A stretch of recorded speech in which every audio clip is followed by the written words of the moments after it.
আর আচ্ছা, এখনই আমাদের ক্লাস শুরু করতে যাচ্ছি। আমাদের ক্লাসটি ইতিমধ্যে রেকর্ড হচ্ছে।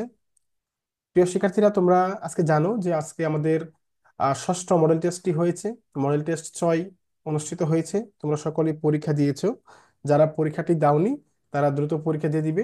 এমসিকিউ এবং লিখিত উভয় দিবে, নিজেকে যাচাই করবে। তো আজকের পরীক্ষায় আমি তোমাদের কি কি সমস্যাগুলো ধরতে পেরেছি এবং তোমার কি কি সমস্যাগুলো আহ সমস্যাগুলোর মধ্যে দিয়ে তোমরা পরীক্ষা দিয়েছো ওইগুলো আজকে বলে দিব। পাশাপাশি প্রশ্নের উত্তরগুলো বলে দিব।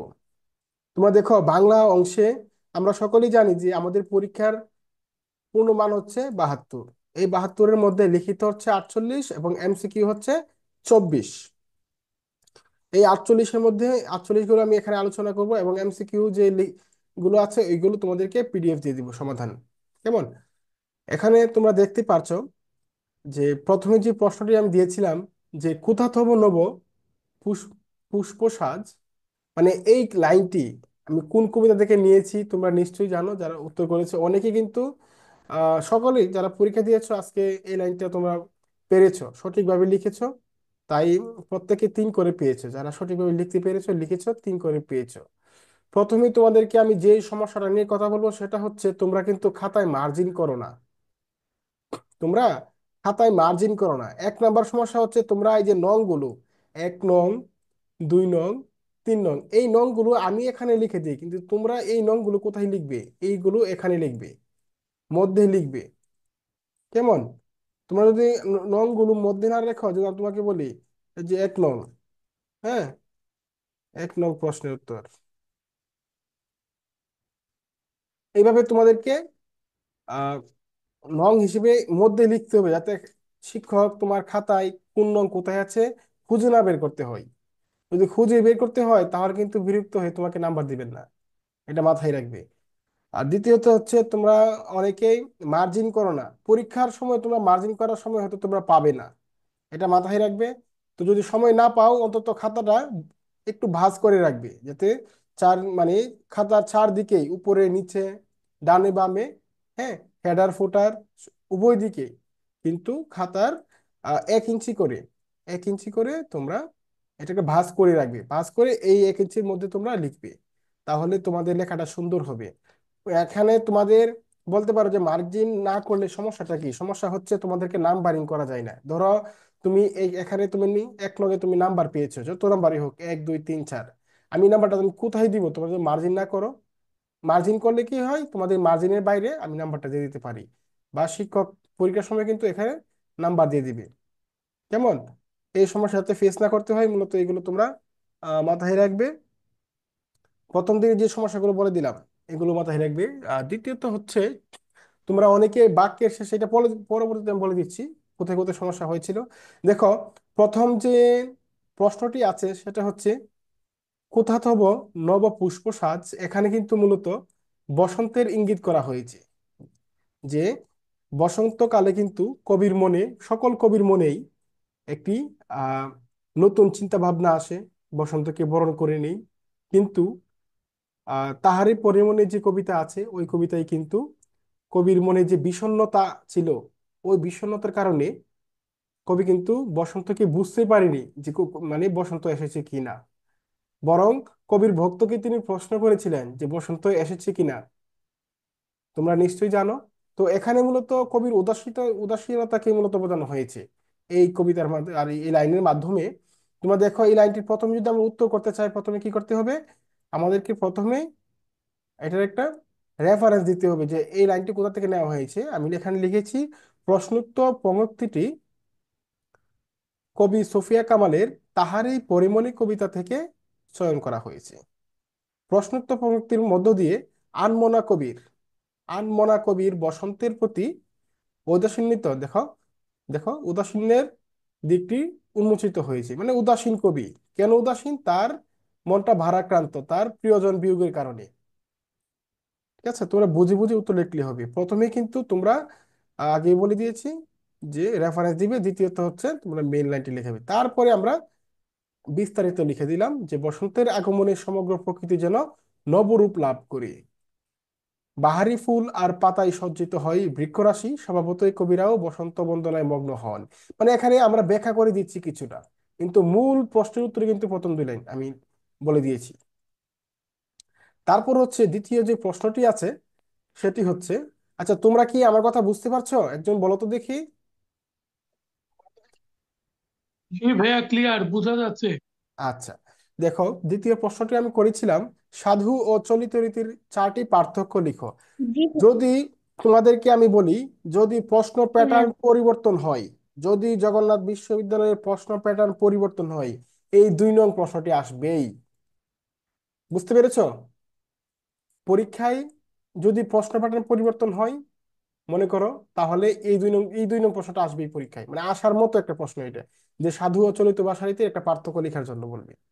হ্যাঁ, একটা না, আমি এখানে চারটা বলেছি, তিনটা বলতে পারবে, দুইটা পাঁচটা বলতে পারে। বুঝতে পেরেছো? মানে পার্থক্য লেখার জন্য বলবে, ব্যাস এতটুকুই। তো তোমরা অনেকে ভালো লিখেছো। আমি দেখো কি বলেছি, যে সাধু ভাষা তৎসম সংস্কৃত শব্দবহুল, আর চলিত ভাষা হচ্ছে তদ্দেশী ও বিদেশি শব্দবহুল। তারপর হচ্ছে সাধু ভাষা কথোপকথনে, নাটকের সংলাপে ও বক্তৃতায় অনুপযোগী, অর্থাৎ সাধু ভাষা এসব কথোপকথনে, আহ নাটকের সংলাপে ও বক্তৃতায়, মানে এগুলো, এই ভাষাটি যোগ্য না। এই যেটা শুধু লেখার ভাষায়, এটা লেখা ভাষা হিসেবে এটি যোগ্য। আর চলিত ভাষা হচ্ছে বক্তৃতা, আলাপচারিতা ও নাট্য সংলাপে বেশি উপযোগী। 3 নাম্বারটা হচ্ছে, তোমরা দেখে নিবি পরে, তবে এখানে তোমাদের কোনো ভুল ছিল না, তাই আমি এখানে আর কিছু বলবো না, সমাধানটা তোমরা পরবর্তীতে দেখে নিবে। তোমাদের কি কোনো জিজ্ঞাসা আছে এই সাধুরীতি ও চলিত রীতি নিয়ে? তোমাদের কি কারো কোনো জিজ্ঞাসা আছে সাধুরীতি ও চলিত রীতি নিয়ে? আচ্ছা ভাইয়া। জি না ভাইয়া। আচ্ছা, হ্যাঁ বলো, কে জানি কি বলছিলে? ভাইয়া, এখানে এই সাধু রীতি চলিত রীতিতে যদি এরকম আসে যে চারটা পার্থক্য লেখো, হুম। এখন আমি যদি সাপোজ দুইটা বা তিনটা হয়েছে, আর পরে নিয়মটা মনে নাই, বাট আমি যদি এক্সাম্পল দিয়ে দেই তাহলে কি মার্ক পাবো? এক্সাম্পল দিলে তো হবে না, মানে, তোমাকে পার্থক্যটা বলেছে, ও আচ্ছা নিয়মটা আচ্ছা। বলেছি, ঠিক না আছে? মানে আমি এক্সাম্পলেই যদি পার্থক্য দেখাই দেই যে সাধুতে এমন চলিততে এমন, হ্যাঁ, তাহলে কি না কোনো এক্সাম্পল দিলে হবে পার্শিয়াল না, মার্ক? তুমি তুমি নিয়মটা ও লিখে যদি তুমি এক্সাম্পল দাও তাহলে বরং ভালো। কিন্তু আচ্ছা আচ্ছা। এই যে জি ভাইয়া, অতিরিক্ত, বুঝতে মানে পারছি। এটা আমরা বলতে পারি কি, মানে ফরজের পরে আমরা কি বলতে পারি, সুন্নত ওয়াজিব বলতে পারি আমরা, নফল জি নফল জি ভাইয়া। ইবাদত বলতে পারি আমরা, তো আমরা নফল ইবাদত। কিন্তু আসলে কিন্তু ফরজ আচ্ছা। তোমাকে করতে হবে, ফরজ ছেড়ে যদি তুমি নফল জি লিখো, ভাইয়া। তাহলে তো হবে না, তাই না? হুম। এটা হচ্ছে জি বিষয়, ভাইয়া, জি। তোমাকে বুঝতে রুলসটা পারছি। লিখতে হবে আগে। আচ্ছা, তারপর দেখো আচ্ছা। 3 নং যে প্রশ্নটি আছে সেটি হচ্ছে, যে যায় লঙ্কায় সেই হয় রাবণ, প্রবাদটি নিহিতার্থ বিশ্লেষণ করো। এই যে, এই প্রবাদটি খুবই গুরুত্বপূর্ণ বর্তমান সময়ের জন্য। তোমরা নিশ্চয়ই জানো যে বর্তমান সময়ে মানুষে কিন্তু কমেন্ট করছে বিভিন্ন জায়গায়, অনলাইনে অফলাইনে সকল জায়গায় বলছে যে যে যায় লঙ্কায় সেই হয় রাবণ, অর্থাৎ যে ক্ষমতায় যায় সেই স্বৈরাচার হয়ে যায়, বলে না? বলে কিন্তু। তো আসলে এটা আলোচিত একটা একটা বাক্য। এটা হচ্ছে মূলত আমরা যে বিভীষণের প্রতি মেঘনাদ কবিতাটি পড়েছি, ওই কবিতার যে ঘটনা, এই ঘটনার অবলম্বনে মূলত এই বাক্যটি তৈরি হয়েছে, এর প্রেক্ষাপট ছিল এটা। কিন্তু এর যে নিহিতার্থ, তোমরা অনেকেই এটা সঠিক উত্তর লিখতে পারোনি, এটার যে নিহিতার্থ যে বিষয়টা তোমরা লিখতে পারোনি। তোমরা এর ঘটনাটা লিখে দিয়েছো যে এই যে রাবণ লঙ্কায় বসবাস করে, যে এই রাবণকে দমন করতে যায়, সেই রাবণের কাছে গিয়ে মানে তার মন মানসিকতা পরিবর্তন হয়ে যায়। তোমরা এক একজন এক এক রকম লিখেছো, কিন্তু তোমরা যে নিহিত যে অর্থটা, এর ভেতরে যে অর্থটা, প্রকৃত অর্থটা তোমরা লিখতে পারোনি। এর মূল অর্থ কি আমি যদি তোমাদেরকে বলে দিই, মুখে মুখে বলে দিই, সেটি হচ্ছে, ধরো কোনো ব্যক্তি যদি ক্ষমতায় যায়, আমরা এখানে নিহিত যে অর্থটা, কোনো ব্যক্তি ক্ষমতায় গেলে তার আগে যে চরিত্র ছিল এর পরবর্তীতে সেই চরিত্র আর থাকে না। তিনি ক্ষমতার যে প্রভাব, ঠিক আছে, যে আড়ম্বরতা, উম, ওই সব কারণে তিনি, তার আচরণ পরিবর্তন হয়ে যায়। তিনি আগে জনগণকে যে অঙ্গীকার দিয়েছিলেন, ইশতেহার দিয়েছিলেন, ওইগুলো তিনি আর রাখতে চান না বা রাখেন না, এরকম অর্থ প্রকাশ করে। বুঝতে পেরেছো? দেখো আমি এখানে কি লিখেছি, যে ক্ষমতার লোভে মানুষের স্বভাব বদলায় ক্ষমতা প্রাপ্তির পূর্বে, এবং পরে একই ব্যক্তি স্ববিরোধী আচরণ করে। এই যে ক্ষমতা প্রাপ্তির পূর্বে ব্যক্তি যে আচরণ করত, ক্ষমতা পাওয়ার পরে ওই ব্যক্তি আর সে আচরণ করে না, অন্যরকম হয়ে যায়। তার মুখে আর সে নীতিবাক্য আর থাকে না। এটা আমাদের দেশের রাজনীতির ক্ষেত্রেও, মানে এখন বলা যায় যে কোনো রাজনৈতিক নেতার দিকে মানে তুমি তাকাবা, ও তার অতীত দেখলে বর্তমান দেখলে দেখা যাবে কি তিনি মানে এখন অনেক যুক্তি কথা বলছেন, কিন্তু আজ থেকে 1 বছর আগে তার মুখ দিয়ে কোনো যৌক্তিক কোনো কথা বের হয়নি। আর এখন আবার অনেকে মিষ্টি মিষ্টি কথা বলছেন আবার। আচ্ছা, তোমরা কি আমার কথা বুঝতে পারছো? জি ভাইয়া, বোঝা যাচ্ছে। আচ্ছা, আমার কথা কি বোঝা যাচ্ছে ক্লিয়ারলি? জি ভাইয়া। আচ্ছা, জি ভাইয়া, ক্লিয়ার। মূলত এইটা বোঝানো হয়েছে যে যে ক্ষমতা যায় সেই তার স্বভাব পরিবর্তন হয়ে যায়, এটা মূল কথা এটা। তারপর হচ্ছে তোমাদের এখন 4 নং যে প্রশ্নটি করেছিলাম সেটি হচ্ছে বাক্যগুলোকে, হ্যাঁ, নিচের বাক্যগুলোকে শুদ্ধ করে লেখার জন্য এখানে কিন্তু সবগুলো প্রশ্নই আমি একটা বিসিএস থেকে দিয়েছি।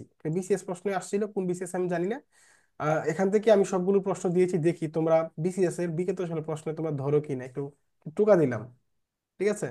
আচ্ছা দেখি, দেখো, দেশের উন্নয়নের গতি ত্বরান্বিত করার জন্য দেখো কৃষ্টতা সাধন প্রয়োজন, তোমরা এখানে এখানে ভুলটা করেছে, এখানে কিন্তু রফলার হবে চর নিচে।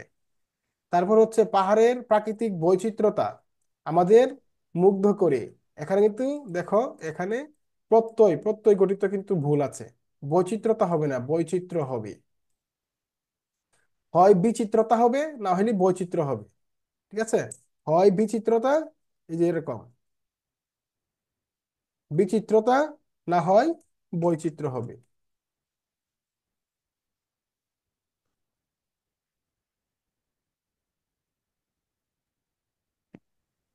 আচ্ছা, এখানে ভাইয়া, আকার পিচ্ছতা হবে। মানে কি?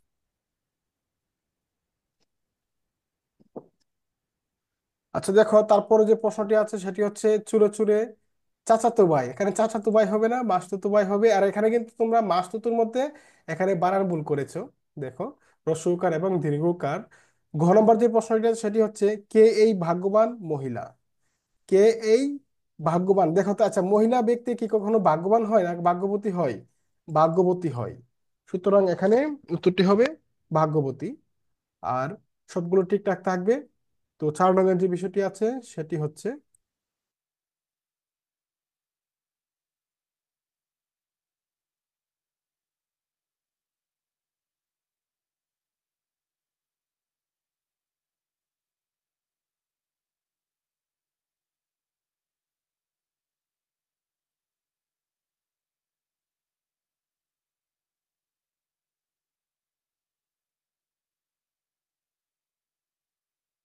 তোমরা কি আমার কথা বুঝতে পারছো? আমার কথা ভাইয়া, কি? কথাগুলো একটু কেটে কেটে আসছে। আচ্ছা, এখন কি বুঝতে পারছো? জি ভাইয়া, এখন ক্লিয়ার। আচ্ছা।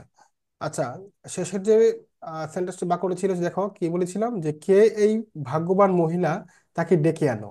তো এখানে যে ভুলটা ছিল সেটা হচ্ছে ভাগ্যবানের মধ্যে, অন্য সবকিছু ঠিকঠাক ছিল। এখানে ভাগ্যবতী হবে, কারণ ভাগ্যবান কিন্তু মহিলার ক্ষেত্রে হবে না। হ্যাঁ, বতী হবে, বাক্যবতী হবে। তো এটা হচ্ছে মূলত লিঙ্গ সম্পর্কিত ভুল। আর আর তোমরা এখানে কিন্তু অনেকে ভুল করেছো, কেমন ভুল করেছো বলে দিচ্ছি। এই যে বাক্যের শেষে তোমরা দাড়ি দিচ্ছ না, দাড়ি দাও না। একটা বাক্য সুন্দর করে লিখেছো, তো যদি তোমরা আহ দাড়ি না দাও তাহলে কিন্তু হবে না, দাড়ি কিন্তু দিতে হবে। বুঝতে পেরেছো বাক্যটা? একটা বাক্যে যা গুণ আছে সকল গুণ কিন্তু একটা সঠিক বাক্যে থাকতে হবে। একটা সঠিক বাক্যে যদি সকল গুণ না থাকে তাহলে কিন্তু ওই বাক্যটা সঠিক বাক্য হবে না। এটা তোমরা মাথায় রাখবে। তারপর হচ্ছে আমরা ইংলিশে চলে যাব। ইংলিশে তোমরা দেখতে পাচ্ছ যে explain the contrast, truth is beauty, beauty is truth. এটি বলেছিলেন মূলত হচ্ছে জন কিটস, তার এখান থেকে নেওয়া হয়েছিল। তোমরা অনেকে সুন্দর করে লিখেছো। তো এখানে আশা করি তোমাদের কোনো ভুল থাকার কথা না। আর তোমরা অনেকেই বলেছো আমার কাছে যে ভাইয়া কিছু এক্সপ্লেনেশনের জন্য কিছু সাজেশন দেওয়ার জন্য। তো আমি একটা সাজেশন তৈরি করেছি। আহ, আমি তৈরি করেছি, তবে এটা আমার কাছে বিশ্বাসযোগ্য মনে হচ্ছে না। ঠিক আছে, এই জন্য তোমাদেরকে এখনো দেইনি। তারপরে আমি তোমাদেরকে দিয়ে দিব।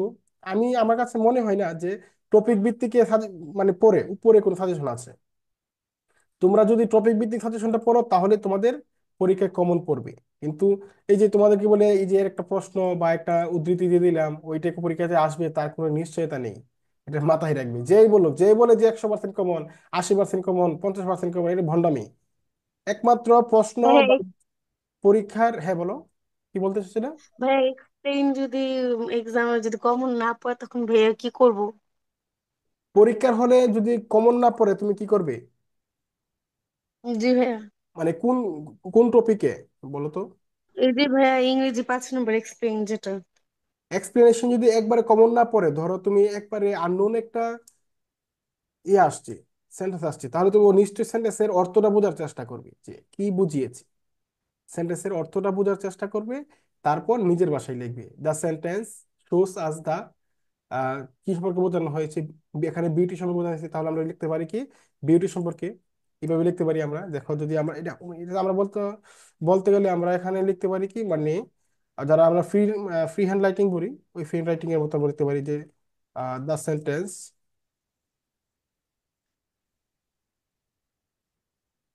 শোস আস দা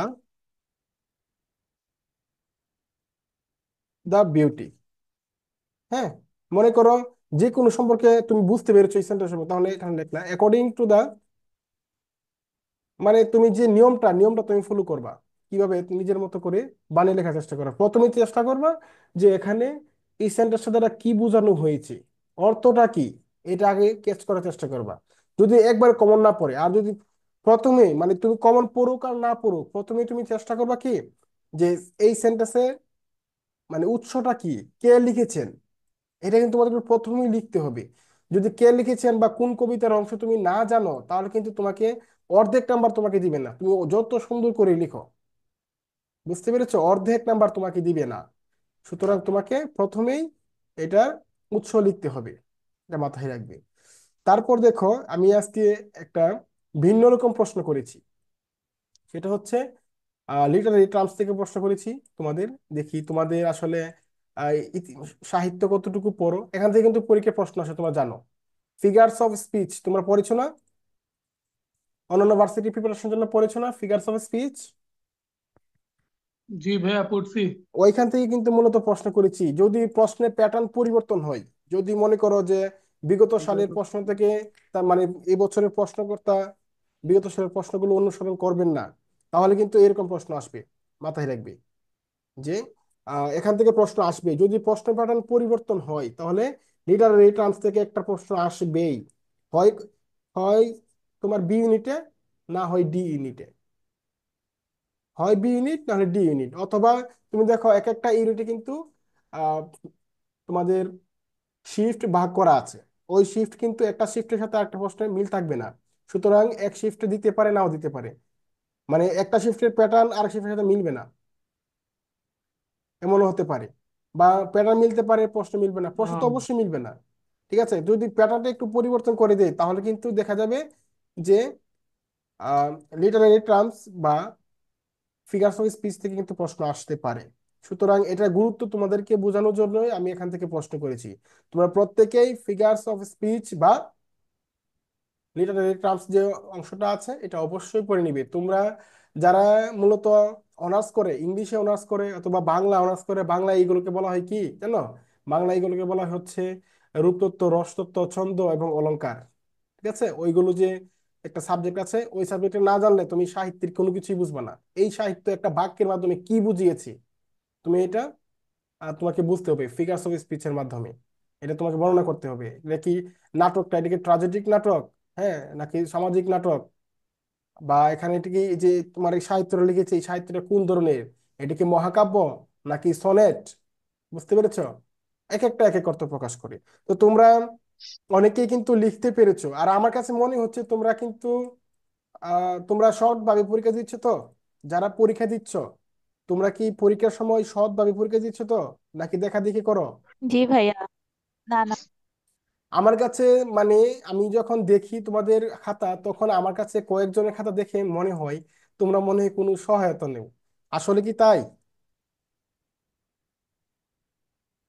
তোমরা কিন্তু পরীক্ষার সময় কোনো সহযোগিতা নিবে না, আমি বলে দিই। এটা তোমার পরীক্ষা। আমি তোমার আমার কাছে তোমরা এখানে মডেল টেস্ট পরীক্ষা দিচ্ছ কি, তুমি এখানে ফেল করলে তোমার সমস্যা নেই, তোমার ভুলগুলো এখান থেকে শুধরে নিতে পারবে। তুমি যদি কোনো প্রশ্ন না বুঝো, আমাকে ব্যক্তিগতভাবে মেসেজ করবে, আমি তোমাদেরকে সমাধান করে দিব। কিন্তু কথা হচ্ছে কোনোভাবেই দেখার দেখি গাইড উল্টাউল্টি করার চেষ্টা করবে না, গাইড খোঁজাখুঁজি করার চেষ্টা করবে না, নিজে নিজে উত্তর করার চেষ্টা করবে। আচ্ছা যাই হোক, এখানে আমি সবগুলোর উত্তর দেওয়ার চেষ্টা করেছি, দিয়ে দিয়েছি। তারপর প্যারাগ্রাফও অনেকে ভালো লিখেছো, প্যারাগ্রাফটা এখানে আলোচনার কিছু নেই, আগে তোমাদেরকে বলে দিয়েছি। প্যারাগ্রাফের প্রথম অংশ হচ্ছে টপিক সেন্টেন্স। তবে এখানে যে মেট্রো রেল সম্পর্কে কিন্তু তোমাদেরকে আজকে একটা গ্রুপে মেসেজ করেছিলাম যে মেট্রো রেলের যে ফল বা ফলাফল যেটা আমরা বলি, যে মানে ঢাকা শহরে যানজট নিরসনে মেট্রো রেলের যে প্রভাবটা রয়েছে, ওইটা সম্পর্কে তোমাদের পরীক্ষা চাইতে পারে, আসতে পারে। হয় বাংলা আসতে পারে, না হয় ইংলিশ একটা অনুচ্ছেদ আসতে পারে। বুঝতে পেরেছো? ইংলিশে আসলে প্যারাগ্রাফ আসবে, বাংলায় আসলে অনুচ্ছেদ আসবে।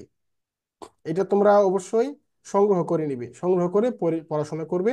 আর তারপরে যদি সংগ্রহ করতে না পারো, হিমশিম খাও, আমার সহযোগিতা নিবে, আমি তোমাদেরকে সহযোগিতা করব। কেমন? তারপর এখানে 8 নং আমি প্রশ্ন করেছিলাম হচ্ছে ট্রান্সলেশন থেকে প্রশ্ন করেছি। তোমরা দেখো যে সকাল থেকেই আকাশটা মেঘলা হয়ে আছে, এটা হচ্ছে প্রেজেন্ট পারফেক্ট কন্টিনিউয়াস টেন্স থেকে আমি প্রশ্ন করেছিলাম এটা। দেখো, সকাল থেকেই আকাশটা মেঘলা হয়ে আছে। তো the sky has been cloudy, দেখো ক্লাউডি সিন্স মর্নিং। সকাল থেকেই এখানে সিন্স বসেছে, এইগুলো কিন্তু মনে রাখবে। কিন্তু অনেকে ফর বসিয়েছ, ফর হবে না, সিন্স হবে। আবার বি নাম্বার যে প্রশ্নটি ছিল সেটি হচ্ছে, আমার চট্টগ্রাম যাওয়ার কথা ছিল, I was suppose to go to Chittagong. বিপদ কখনো একা আসে না, miss fortunes never comes alone. এখানে একটু ভুল আছে। আচ্ছা ঠিক আছে, এটা ভুল না, বিপদ কখনো একা আসে না, প্রবাদ বাক্য সিস্টেমে এটা ভুল না। অনেকেই আবার ভুল মনে করতে পারে, আমি নিজে ভুল মনে করেছিলাম, আসলে না, এটা প্রবাদ বাক্য, বিপদ কখনো একা আসে না। তোমরা এখানে মিস ফরচুনের জায়গায় অনেকে কিন্তু ডেঞ্জার ব্যবহার করেছো, ডেঞ্জার। ডেঞ্জার দিলে কিন্তু ভাই হবে না, মিস ফরচুন দিতে হবে। বুঝতে পেরেছো? কে কে ডেঞ্জার দিয়েছিলে পরীক্ষায় আজকে? এখানে মিস ফরচুনের বদলে আমি যে ছিলাম। এরকম ডেঞ্জার কেউ দিবে না। ডেঞ্জার এটা কিন্তু প্রবাদ বাক্য। হ্যাঁ, প্রবাদ বাক্যটা সঠিকভাবে লিখতে হবে। তুমি দেখো মিসফরচুনস এখানে কিন্তু কাম হওয়ার কথা, কামস হয়েছে, কারণ কি? প্রবাদ বাক্য হওয়ার কারণে, মাথায় রাখবে।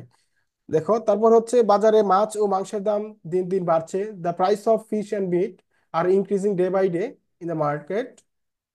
তারপর হচ্ছে আমি চলে যাচ্ছি সাধারণ জ্ঞানে। তোমরা অনেকেই অনেকেই এখানে সাধারণ জ্ঞানে তালগুলো পাকিয়ে ফেলেছো। এই যে লাহুর প্রস্তাবে আমি প্রশ্ন করেছি, লাহুর প্রস্তাব, দেখো লাহুর প্রস্তাবের মধ্যেই স্বাধীন বাংলাদেশের বীজ নিহিত, মানে নিহিত ছিল। কিন্তু তোমরা কি করেছো, কয়েকজনে লাহুর প্রস্তাবকে জড়িয়ে ফেলেছো 6 দফা, 6 দফার সাথে, 6 দফা প্রস্তাবের সাথে।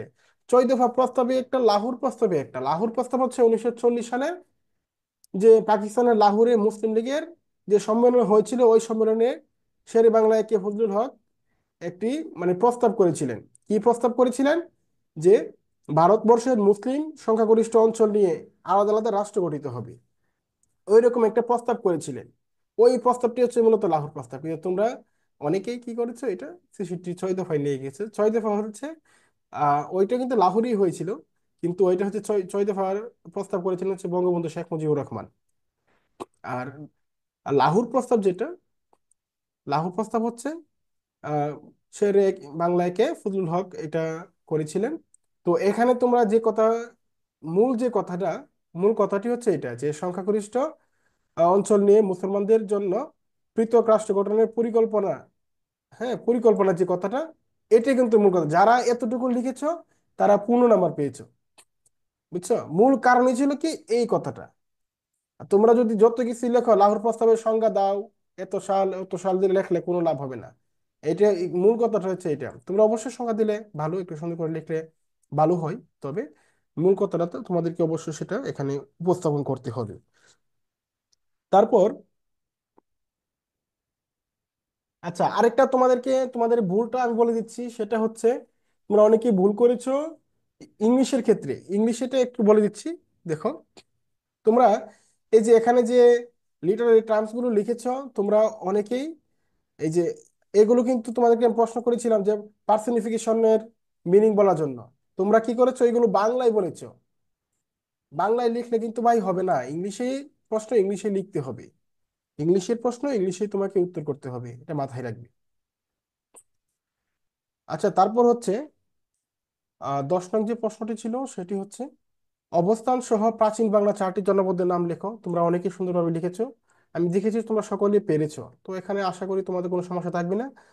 আর তারপর হচ্ছে ব্রিক্স সম্পর্কে বলেছিলাম, এগুলো স্থায়ী, কিন্তু এগুলো সাধারণ জ্ঞান, স্থায়ী সাধারণ জ্ঞান, এগুলো তোমরা বিভিন্ন বই থেকে পড়েছো। তোমরা অনেকেই আমাকে প্রশ্ন করো যে ভাইয়া, সাধারণ জ্ঞানের জন্য কোন বইটা আমি ফলো করব, কোন বইটা ভালো হবে।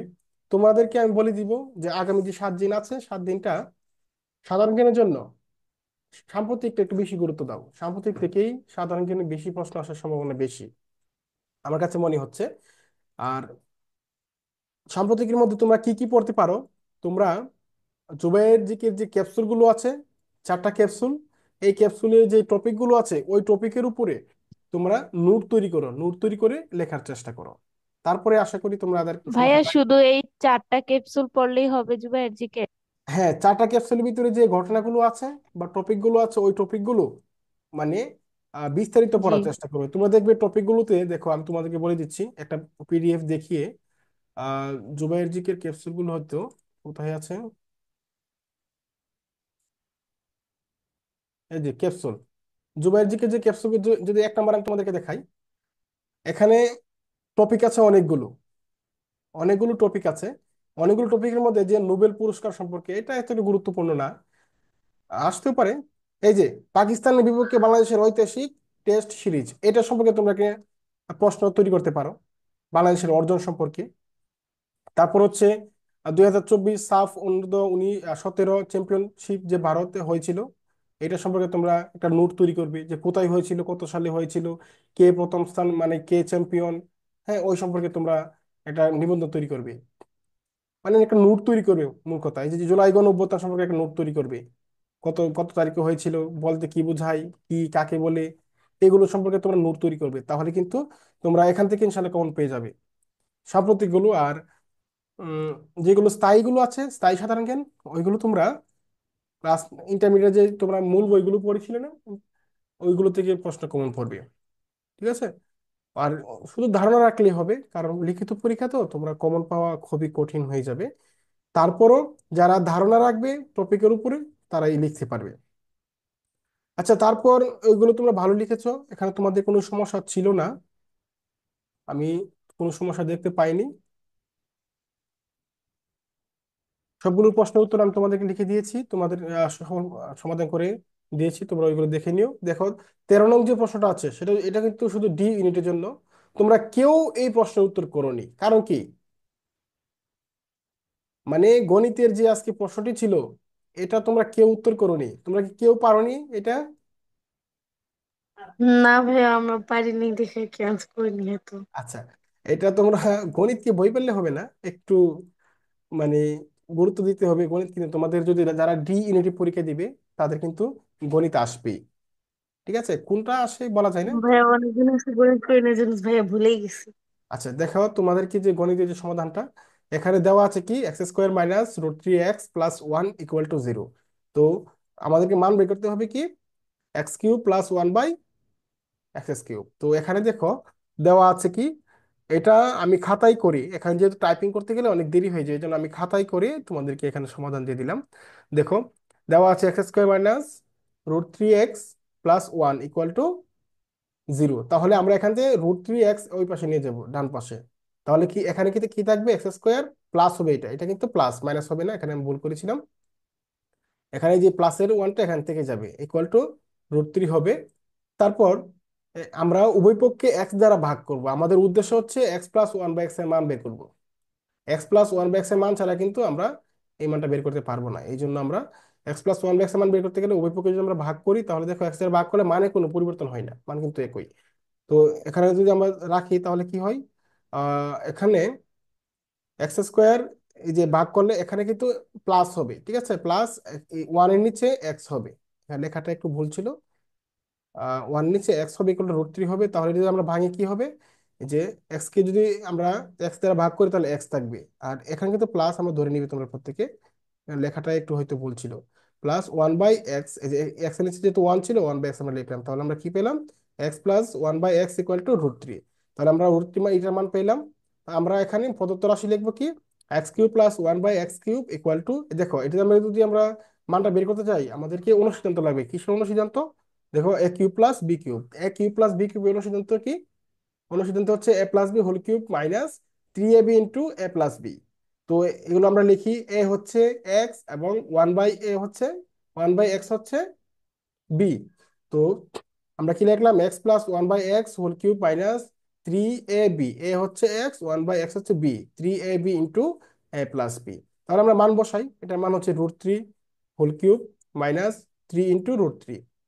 তাহলে এই যে √3 কে আমরা যদি ভাঙতে চলে কিভাবে হবে? দেখো √3 ভাঙি, √3 উপরে কি আছে? কিউব আছে। কোন সংখ্যার উপরে কিউব থাকে মানে কিউব বা স্কোয়ার থাকে মানে কি তার গুণ আমরা বের করবো। দেখো √3 মানে কি? তিনটা √3 একসাথে। তো এই দুইটা √3 আমরা √3² বানাতে পারি, বানিয়ে একটা √3 রেখে দিলাম। এখানে কি থাকলো? √3² আমরা কেটে দিলাম, তাহলে কি থাকে?